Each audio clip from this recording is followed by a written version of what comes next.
from the CyberHub bunker and studio.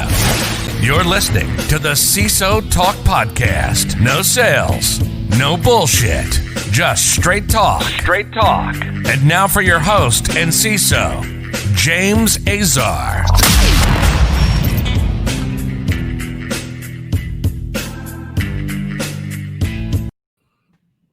What's up, CISO Talk fans? Welcome to today's podcast. This is episode 100. I never thought I'd make it here.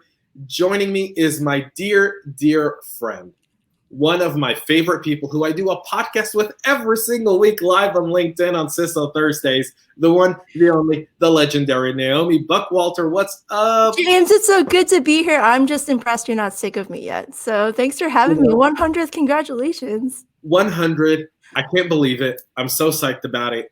It's a milestone. I never thought, when I started this podcast like 2 years ago, I never in my life thought I'd get to 100. Hey, good things happen when you put in the effort, right? Yeah, I guess people actually listen. Yeah, now you're getting sponsors, Yeah, you're going big time. It's pretty soon, this podcast will be hopefully a mainstay for those that really want to hear the thoughts of the practitioners. So you're joining me on today's episode, but before we do that, I want to give a quick shout out to our sponsors, Wistic and KnowBe4, for supporting the show. Thank you so much for your support, guys. Check them out. They're linked in the bottom of the podcast, so you guys can check out all the cool stuff they do. By you actually checking out our sponsors, I get to keep doing 100 more episodes. So thank you. So Naomi, welcome back to the podcast. Thank you. I'm just so honored to be here. Like 6 months ago, I think a little over 7 months ago, I think it was May, that we recorded our first podcast. For the last 2 months, has it been 2-3 months? We've been doing the CISO Thursdays. That's been fun. Those are really good. And I love how you speak your mind, James, and that's why I appreciate you, because you don't fill in the echo chamber with more just echoes. Like, you actually come in with a voice and you're like, no, actually that's bullshit, and we'll be like, yeah, actually, you know what, James, you're right, So I appreciate that point of view. We don't hear it enough. That's what I want to hear more of, like, just people and be like, let's talk about this one issue and why it's terrible. I mean, everyone else is saying that it's not terrible. Like, I like that. Yeah, well, we're recording this. It's Monday. This is going to be out on Wednesday. But I want to say this. My big mouth at the end of December, I opened my big ass mouth like I usually do. And I issued a challenge. And I said, we want to get 10 people hired in January, right? We wanted to help 10 people who had a hard time breaking into infosec find a way through. And you jumped on board and you championed this effort, right? Like, now, as of this morning, 2 people have been hired. 2 people have gotten jobs thanks to these efforts. Like, chills, yeah. Like that's 2 families. That's 2 people. That's a community. Like, people don't understand what one job means. Oh my God, you're so right. But like, for every one of those, I get like 10 messages. People are desperate for jobs and they're just giving up in some cases. And my heart just breaks every time. Like, what am I going to do? I just don't have enough time to help you. And I'm so, so sorry. And I literally I feel helpless. And, but just getting that message yesterday and today where 2 people got jobs and like, thank you for your help. And here's the thing, James, like, it wasn't my review. Like, I did a handful, but I think what it was like watching the videos that we did on CISO Thursdays with Renee, and they got something out of it. I'm so psyched. Yeah. They not only got something out of it. I've been doing I do about 4 calls a day with people who are looking for work now. Right. So I did one earlier before you and I spoke with someone who, like, the difference between his CV on Friday or Thursday of last week when we looked at it to today, night and day. Like, this guy is going to land his role. And here's the interesting aspect. A lot of these people I speak with, and I don't know about you, they're not young people. Like, they're people in their 40s and 50s. They're looking at a career change. They're realizing that what they did before just wasn't fulfilling. And they see some sort of mission in cyber. Like, and that's the cool part, right? Like, the biggest gap we have today in cyber is middle management roles. Yeah, mid-senior. Yeah, I agree with that. So, like, these are the people who can come and fill those roles. Yeah, and I have the data to back it up. When I did the poll I just pulled in 1,000 job posts over on LinkedIn and I just analyzed them. And I'm like, well, a good 40-50% of them are for that mid-senior role. And then you're getting like the number of people applying. So part of the data LinkedIn has is like number of applications per role. And then you would just see the skew of like more of the senior level people are doing the CISO level and the C level roles. Like there's vastly more applications to those really high level roles. But then when it comes to like the mid senior, you would be surprised. Like the average is like 15. It's like super, super low. And when I saw that, I was like, oh, that's kind of weird, Well, what they say, everyone wants to play in Major League Baseball. No one wants to play in the D-League, right? D-League. Yeah, that's kind of what it is. Like, yeah, like so I'm saying the C level and then the director level, like those two are the higher levels. They had the highest number of applications. Then you bring it down to the mid-senior, which is like right above entry level, right? And then that's when you see that very low number of applications. And I was surprised. There's a lot about that data that surprised me. Yeah, there is. Let's talk a little bit about So episode 100, this is the first episode of January 2021 for CISO Talk as well. Let's do a little 2020 review. Hello, where do we start? Oh, right? So, we kind of have to go and look back, and we're not going to focus too much of the episode looking back. We'll probably spend the next 10 minutes talking about back, and we'll talk about looking back at 2020. And we'll talk the rest of the time, we'll talk about 2021 and 2022 and so forth and all that good stuff. But what are some of your takeaways from 2020? Oh man, I don't know. Where do I even start? Geez, like COVID absolutely destroyed any kind of plan that we had, on your roadmap. So if you had a roadmap, you just rip it up because there's other more important things in life, right? But eventually we saw that security is still really important, even more important now that everyone's working from home. Your laptop is basically a server. So now you've got all these extra endpoints attached to your network. So people understand now that security is everyone's responsibility. And if you didn't get that message before COVID, you absolutely got that after COVID or during COVID. Yeah, it's very interesting. I feel like every big breach, though, gets you to throw away your roadmap, right? Like think of like SolarWinds. SolarWinds made a lot of people rip up their plans into shreds. Yeah. And we're still trying to figure out the result of that, right? Like new TTPs are coming out. I think US CERT just came out with a bulletin last Friday with more information about the breach. So I'm like, oh, great. This is still being uncovered. So yeah, they were using like password spraying and credential stealing to access people who weren't within the SolarWinds Orion platform to begin with. So yep. Yeah, they were sophisticated. Let me ask you this though, controversial as it may seem, is it one threat actor or multiples in your opinion? Oh my gosh. See, I don't want them to hunt me down. But you don't have to say who you think it is. Oh, okay. Thank you. One threat actor or multiples? Well, I think there's multiple actors. I don't know if they even knew that each other were in there. So I think that's interesting. They weren't working in cahoots for sure. But I think there's more than one. How about you? Yeah. I think I think it's multiples. Multiples. Well, I'll tell you this. I came under the original kind of concept, and I've been very vocal about this, that I thought everyone pointing the finger at Russia doesn't make it Russia. I think a lot of people who say it's Russia are, it's kind of like an investigator. I watched a really cool documentary over the weekend, and I'll explain it. I watched the Amanda Knox documentary. I don't know if you've seen it or not. I don't know if people remember who Amanda Knox was. So Amanda Knox was an American student who was in an exchange program in college in Italy. And after arriving like 5 or 6 days, like a week or two in Italy, her British roommate was brutally murdered. Oh, that's right. In her apartment. Mm. And she was charged, her and her boyfriend and another guy were charged with murder. Mm-hmm. And this documentary is great because Amanda's being interviewing it, Raphael, the police, the prosecutor, the investigators, the forensics. And I got to tell you, watching that prosecutor going, it's got to be her. Now, why is it her? Well, she wasn't acting normal after the murder.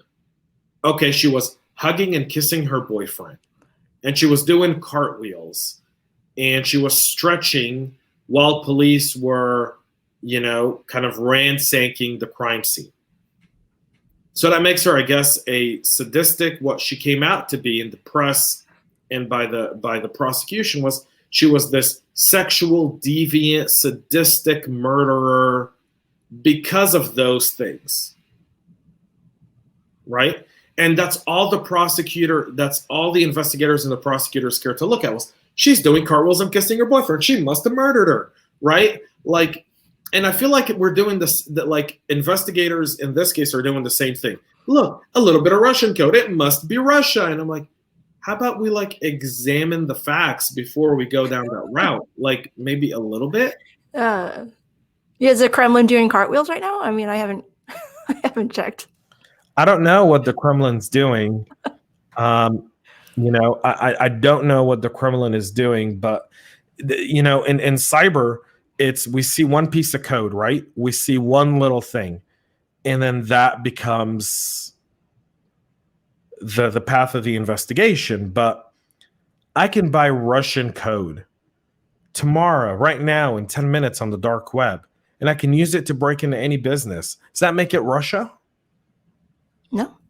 No, you're right. That's what the dark web is for. Yeah, that's what the dark web is exactly for. So I don't know. I feel like it's multiple nation state actors with a bunch of criminal entities that took advantage of stuff that goes on, because guess what hackers do better than we do? No idea. What? Communicate better than we do. Oh, okay. Yeah, I see. They share information way better than we do. Yeah, that is true. Can't tell anyone about our vulns, Well, yeah, I mean, this morning on the practitioner brief, I spoke about 3 things we did on our end with SolarWinds, because I just wanted to put it out there. Yeah, that's good. Not a lot of companies will do that. Like, if we talk about our vulnerabilities, like all of a sudden, like, oh, that would be terrible. You need an NDA at least, and you can only share it once. And you can only share it in one way, and it can't get out. Yeah. And I saw that. I remember I had on the podcast a while ago, about a year and a half ago, I had John Felker on, formerly of CISA. He ran the NKIC at the time, which was the information sharing center between private and public. And having John on, one of the things John said is, he goes, every alert we'd get from enterprise would be classified as top secret. So anything that comes in as top secret requires 3 pairs of eyes to look at it before it gets out. So it takes it a week or 2 to get out. But if it just comes out as confidential and just get rid of your name on the alert, right? Get rid of your company name, just put what industry you're in, and share it as confidential. It'll go out to everyone within hours. Yeah. But it seems like everyone in cyber is like, this is top secret. And it's like, no, guys, it's not. We don't have to be top secret, right? I agree. Yeah, I agree. We can share more information. We can. Yeah, without the shame either, because we're all afraid of the shaming and blaming at the end of the day. Like, oh, we'll never get another job in infosec if we share all our vulns, or people know that we don't patch well enough, or like we've built our security program so poorly that we have all these vulnerabilities. People would shame us for it, but I don't know. Like, if everyone did it and we all shared information, like, we'd be better for it. But it really just takes that one really brave infosec professional. I don't know if we have enough of them. Well, I'm one of them. I've actually got clearance from my board last week to share more information publicly. Since I don't list the name of my company, none of them cared. And even in my LinkedIn, I put it as confidential. Yeah. And all of our vendors are signed on NDA, so they can't even say what company I work for. Right. So I'm now going to start doing more sharing of stuff we find as we go along, in the hopes that it promotes other people to do the same, even if it's under a confidential thing. So CISOs could literally reach out to me and tell me this stuff, and I would share it on without even letting them know. I could make it my own attribute as far as anyone's concerned. And Lord knows it is like a weight off your chest when you actually do that. Like, whenever I talk to auditors, I'm like, oh, finally I get to talk about this stuff. Like, it's not just a secret for that I know. But once I start like basically just telling people and, telling all my secrets and sins, it feels better. So at that point it would help. But is it secret or sins, or is it just that cybersecurity is really hard? Oh, Yeah, it is. You're not alone. That's the thing. Like sometimes we feel really alone and keeping all these secrets, and we're supposed to keep these secrets, but at the end of the day, we need help. Like we can't just do this on our own. And if we're just trying to figure this stuff out alone, like that's what really attributes to the burnout that we see. Yeah, we see a ton of challenges when it comes to that kind of stuff, from burnout to the weight on the shoulder. I think I saw a survey that said like 70% of CISOs medicate in some way or another. What? Where did you hear that? Come on. It was something that I saw on LinkedIn. Oh, okay. It was something I saw on LinkedIn where they said like 70 or 80% of CISOs medicate, some with alcohol, some with prescription, some with, weed. Oh my God. Where they just like the pressure and the amount of stress that comes with the job a lot of times is very difficult. And that takes a toll on people. And it's true. That's what leads to burnout, by the way. I mean, burnout comes directly from the fact that people just aren't able to really express themselves. Ooh. And we're probably introverted in the first place. So it's like even when we want to say something, we have nobody close enough to actually listen to us. We have so many issues, James. Where should we start?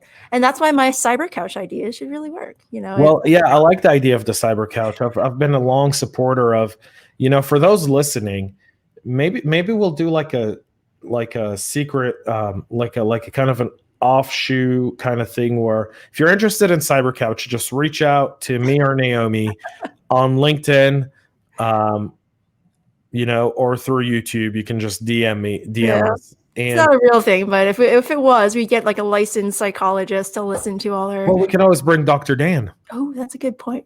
But it would have to be anonymous and confidential. So right. Well, we would do an anonymous Zoom, no cameras. Okay. You can write a different name. You can write a different display name if you're uncomfortable sharing. Yeah, Alex Azar. Yeah. Yeah, Alex Azar. Yeah.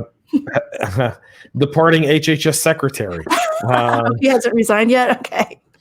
No, he has not resigned yet. I don't think anyone who's dealing with the health of our nation should resign, no matter what. At this point, stick it through, man. How about there's like 9 days left? Like literally, there's 9 days left. Like all the people that were resigning to me were just virtue signaling. Like write this out. Like, come on now.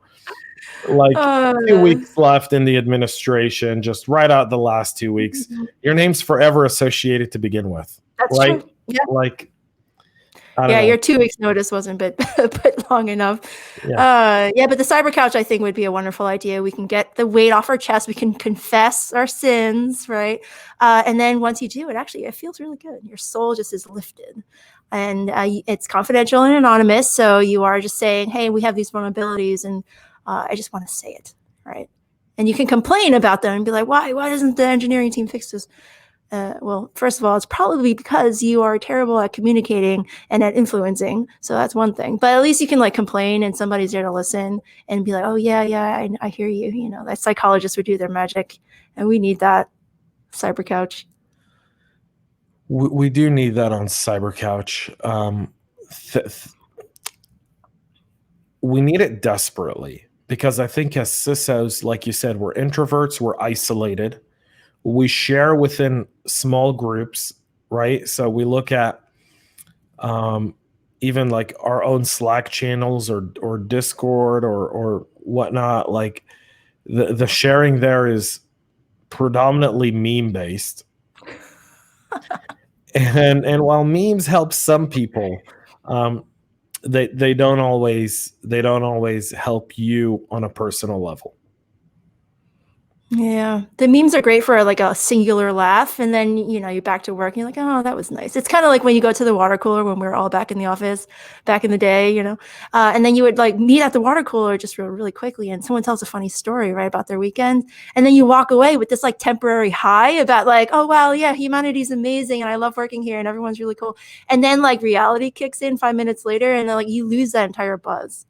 Yeah. So like that little temporary high is just that little kick of, I guess, endorphins or something where you feel connected with somebody and like a human. And you're like, I'm a people person. But then you go back to your desk and all of a sudden you're back to that whole like introversion, working alone, burnout, all that stuff. So yeah, if there's a way to just keep up this whole like feeling of community within the infosec worlds, that would be amazing. And I think people would pay for it, James. So anyone listening, there's a money-making opportunity right here. Yes, there is. Well, we'll see. What are your predictions for 2021, Naomi? What do you see 2021 being? Oh yeah, a really good segue, James.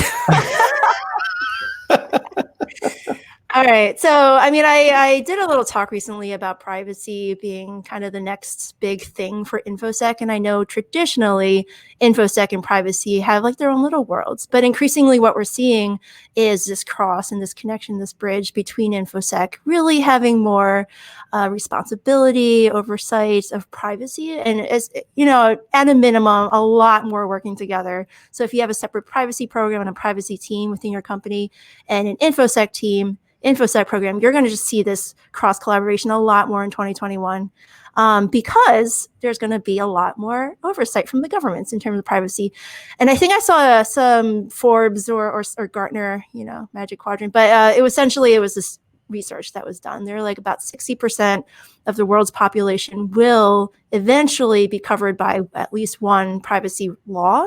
So right now that number is in like the low teens or maybe 10%, but in about 5 to 10 years, it will be about 60% of the world's population and greater numbers as the future holds. So like more and more privacy laws will be in effect. People will be expected to follow them. And good news, I think the citizens of the world will start to expect privacy as a human right, as a God-given natural human right. And it's one of those like, freedom to live, or freedom to not be persecuted and tortured and like all that kind of stuff. What word am I looking for, James? It's like your human rights. Well, freedom of speech, freedom to practice any religion you choose, your freedom to be to pursue and live your life the way you want to live it, and the freedom to have some privacy from.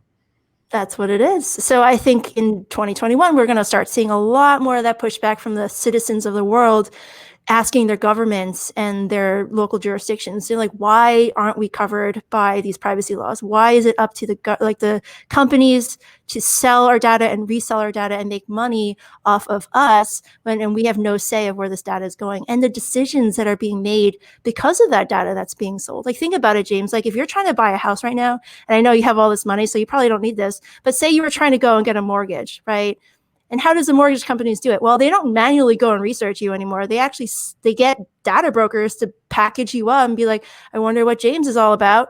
And they like calculate a score but all that data that goes into that score is based off of like your social media use and like your health score, like your health insurance, like all the usage that you've had in the past, different things. And it all bundles you up and be like, James is a very high risk of defaulting on his mortgage. So denied, right? And obviously you're like a billionaire, so James, you don't have to worry about this. But other people who are like just starting to get a job, try to build a house, build a family, buy a home, raise kids, and then all of a sudden they go to rocketmortgage.com or something similar, and they apply, and all of a sudden it's like, oh, denied within 5 seconds because of freaking companies that sell our data and resell our data and make these automatic decisions about people.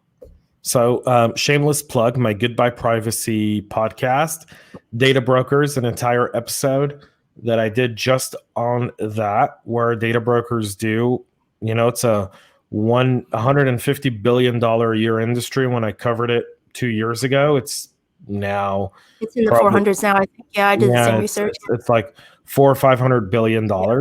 The only state that has any regulation in terms of data brokers is Vermont.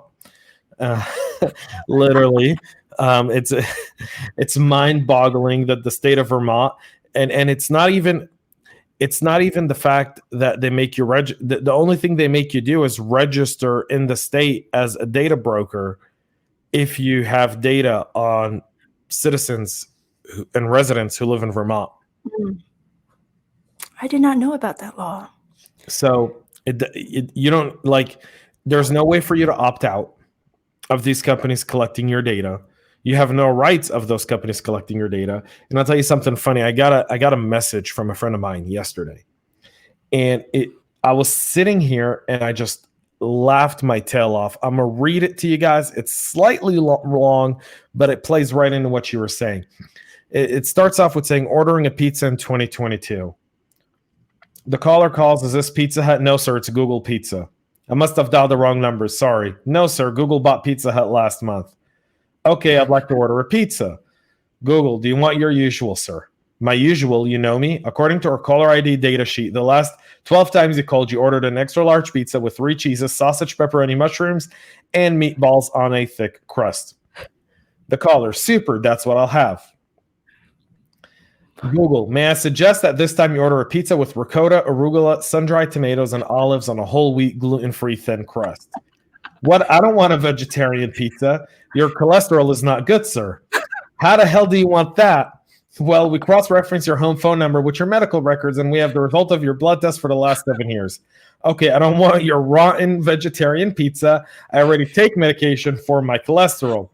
Excuse me, sir, but you have not taken your medication regularly. According to our database, you purchased only a box of 30 cholesterol tablets once at Lloyd's Pharmacy 4 months ago. I bought more from another pharmacy. That doesn't show on your credit card statements. I paid in cash, but you didn't withdraw enough cash according to your bank statements. I have other sources of cash. That doesn't show on your latest tax returns unless you bought them using an undeclared income source, which is against the law. The caller, what the hell? I'm sorry, sir. We use such information only with the sole intention of helping you. Caller, enough already. I'm sick to death of Google, Facebook, Twitter, WhatsApp, and all the sorts. I'm going to an island without internet, TV, where there's no phone service and no one to watch me or spy on me. Google, I understand, sir, but you need to renew your passport first. It expired 6 months ago. Oh my God, I love that. And you think that won't happen, but I'm telling you, that is the way we're going there. You know, give it 3 or 4 years, but everything will be like that. Well, I mean, think of, you know, like if you use Uber Eats, people that have used Uber Eats in the last, you know, since the pandemic has started to get food, like the algorithm in Uber Eats like already knows, oh, it's Tuesday. He's probably going to order tacos. Let's list all the Mexican restaurants.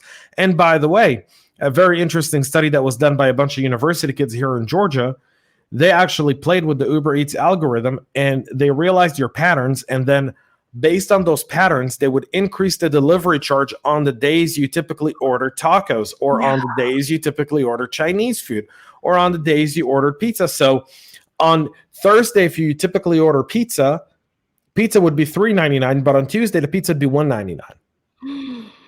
Wow, that's almost genius. And I mean, go capitalism, dang. Right? And evil in a way. Evil capitalism, right? But then go out and pick up your own capitalism food. Isn't evil. It's that manipulation of data for profit that's evil. It is, and it's using us as, you know, the source of all that data, and we don't see any money from that. Did you get your data check in the mail, James? I don't get a data check in the mail. No one gets a data check. So let's just see, like, you know, we have to start making it a little harder for these tech companies to do all this really, really easy stuff with our data. And that's what I'm thinking 2021 is just going to be the start of that. You'll see a wave of reform, hopefully. It won't start in America. Well, but it will. There's a federal data privacy bill that's been written. It's on its 4th iteration. It has bipartisan support. Is it out of committee though? It's out of it's had 4 iterations through committees. Okay, so it's on the floor. It should be introduced on the floor in February or March of this year.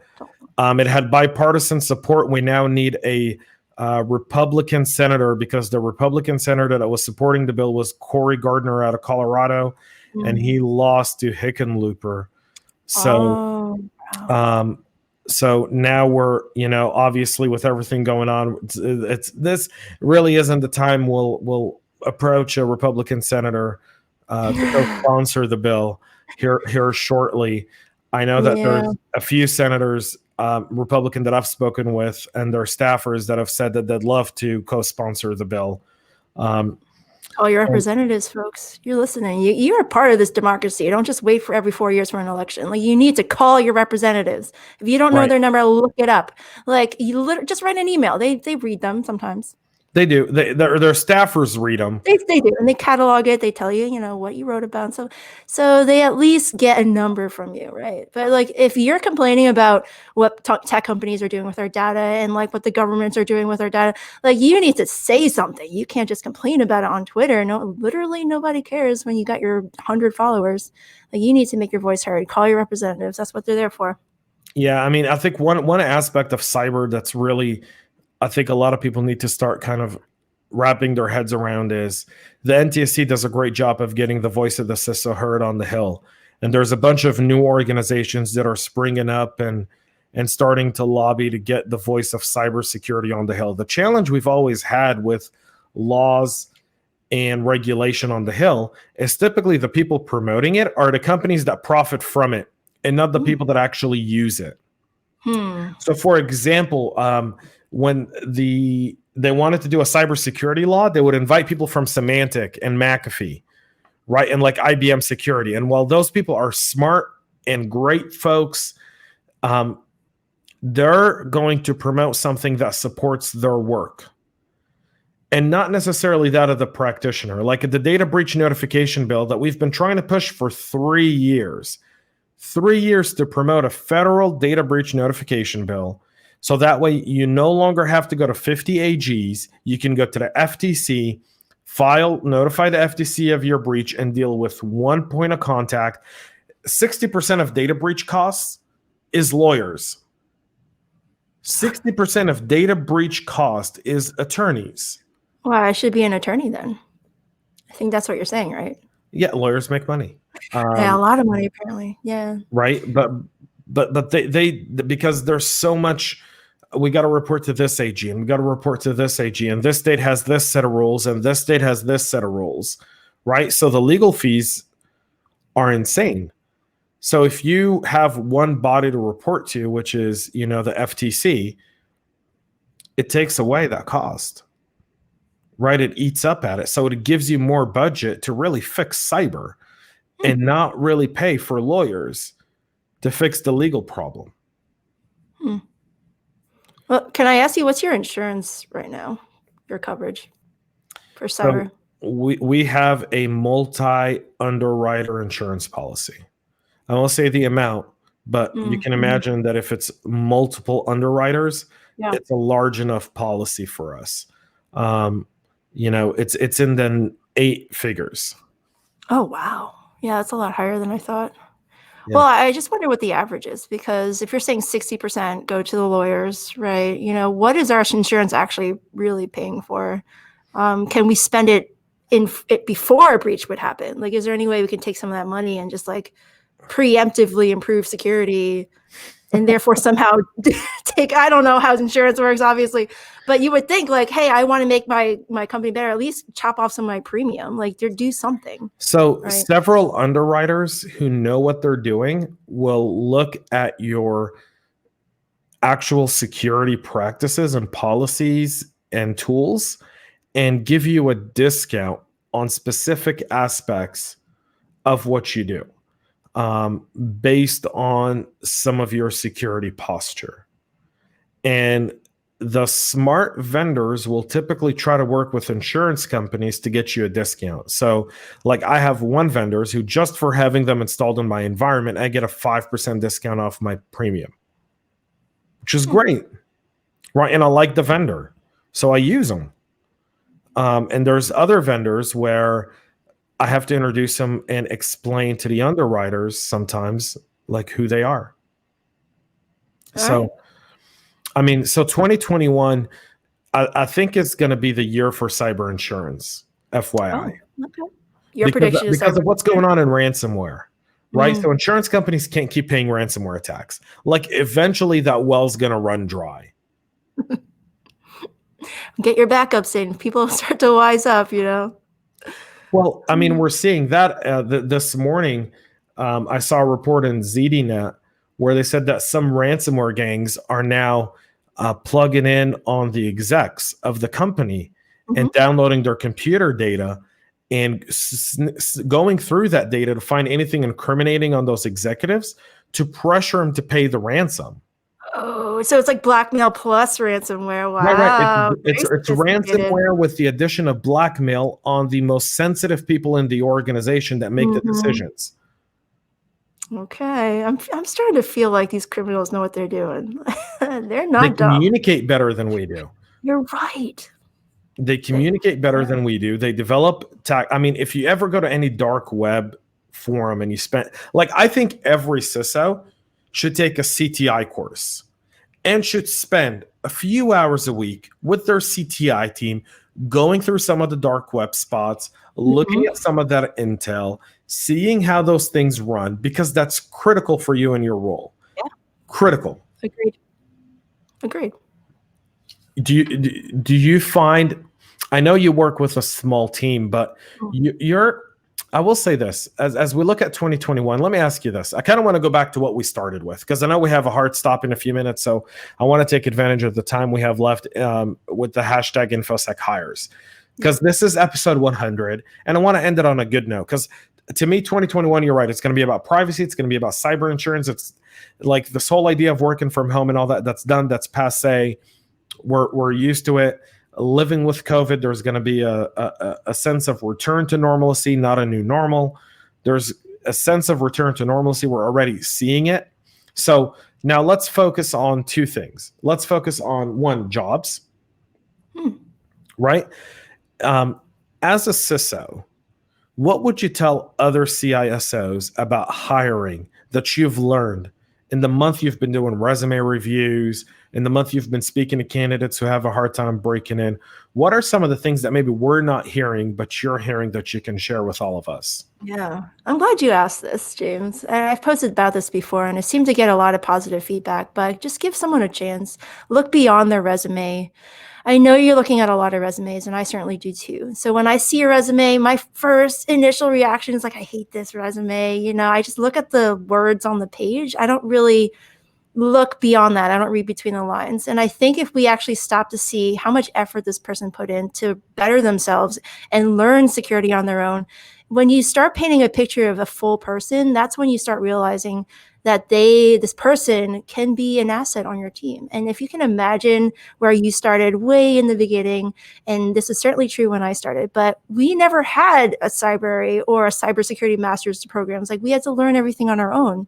But in my case, someone had to teach me. Someone mentored me, sent me to SANS, sent me to conferences, sent me to boot camps. Like, I got all that training on the dime of the company I worked for, just because somebody saw something in me and it's like, that person really has a thirst for this, a real hunger to learn cybersecurity, and I'm just going to give her a chance. And that's what happened. That's why I'm here, because someone gave me a freaking chance, and I'll never be able to thank that person enough. His name is Anthony Kaneki. He gave me my first chance, and just because I asked for it. So it kind of is like a two-part thing where you have to give someone a chance, but that person really has to step out of their shoes, go beyond their resume, and start finding ways to be visible for hiring managers and for recruiters. Because right now, we're not meeting each other anywhere. It's more like, don't like you, resume, but we're not really seeing the full person. We're not getting the full picture of somebody. We need to come back to a level of humanity where we understand that we are not just here to get jobs. We are not units of economic output. We're not just here to make money for companies. We are here to make people better, improve the world, do something more than yourself. So that's what I'm kind of leaving on. I know it's a little existential, but no, it's not. It's not. It's actually, it's a really good point. One thing I am going to take from our last CISO Thursday that I've now put on every single job posting we're doing is I want a 2-minute video intro with every CV. And I think that's great if every CISO did that. Think if every CISO jumped on board and said, hey, every job candidate that wants a job, I'm not going to just look at your paper CV. Give me a 2-minute elevator pitch as to why I should consider you for the job I'm looking to fill. You mean like a video resume thing or something else? I don't want a video resume. I want to hear why you think you can do for what you can do for my company and what you can do with my team. That's what I care about. Yeah. Right. So if everyone did that, think about it. When you want to, when you want to try out for reality TV, you do a 2-minute head reel, right? When you want to be an actress, a model, you do a video. Oh, I didn't. Are you a model, James? I didn't know this. Okay. I'm not. But beyond the point, I'm not a model. This face could never be a model. It's more for radio. It's a radio face for sure. But it's a radio face and buried deep in the trenches of YouTube. Who cares? It's good content. It'll be found. But But the aspect of doing a 2-minute private video gives you the ability to really express yourself and also to show creativity. So think of the people that would like highlight, this is my home lab, right? And they're holding their phone and they're showing you their home lab and they're talking about the stuff they're doing. How much that's never in the CV. Right. It's so two-dimensional. Like, yeah, get yourself off the page. It's Show 2021. Yes. Everything's on like Instagram and Snapchat and Yes. and you know, like, and YouTube and Vimeo.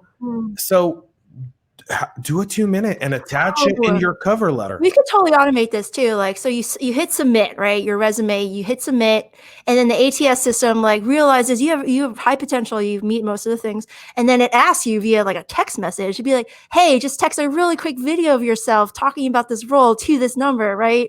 And then all of a sudden, you're just going to get more and more information about this person. I could totally see that. Build it in there. It's so easy. Right, or put it in the cover page. So at least the HR manager can look at this person and be like, oh, wow, you know what? Naomi's going to love this guy. Or girl. Or girl. Yeah. I mean, guy in like plural, right? I get you. Not in a gender specific way. And I'll tell you, like, for some reason, when it comes to resumes, like, I'm okay with clicking on random links. Like, I'm okay with it. So I click, I go to the GitHubs and I go to like their YouTube. I know it's terrible. Hey, but if I trust the source, virus total. So I go in there and I like clicking on the GitHubs and like I'll just this one person's resume that I reviewed had like an extraordinary amount of just work that she's done and a paper that she wrote for school and like just like mounds of information, and she'd been contributing to her GitHub for like months and months, but nowhere was it within like her resume. And I'm just like, oh, like this is not, it's hurting you, man. If you're putting all this information and no one can find it, like, dude, just hurting yourself. So there's like a need for better resume writing almost, or just a way to like let's reinvent resume submissions. Yeah, this is let's reinvent it. I have a new startup idea now. Idea number 2, start a video platform for job seekers. Actually, I had an idea for that too. It's just like, it's like really micro vlogging. It's just like, it's kind of like TikTok, but not really, but like a professional TikTok, like I would buy Vine and extend the video. Like I'd go to Vine and be like, hey, you guys shut down. Is your infrastructure still alive? DNS is still out there. Yeah. All right. Well, we're almost out of time, folks. So Naomi, thank you for joining our 100th episode. I know this wasn't our traditional episode for our listeners, but it's nonetheless a fun one. Naomi's always a blast. You can catch us every Thursday at 11 a.m. Eastern time.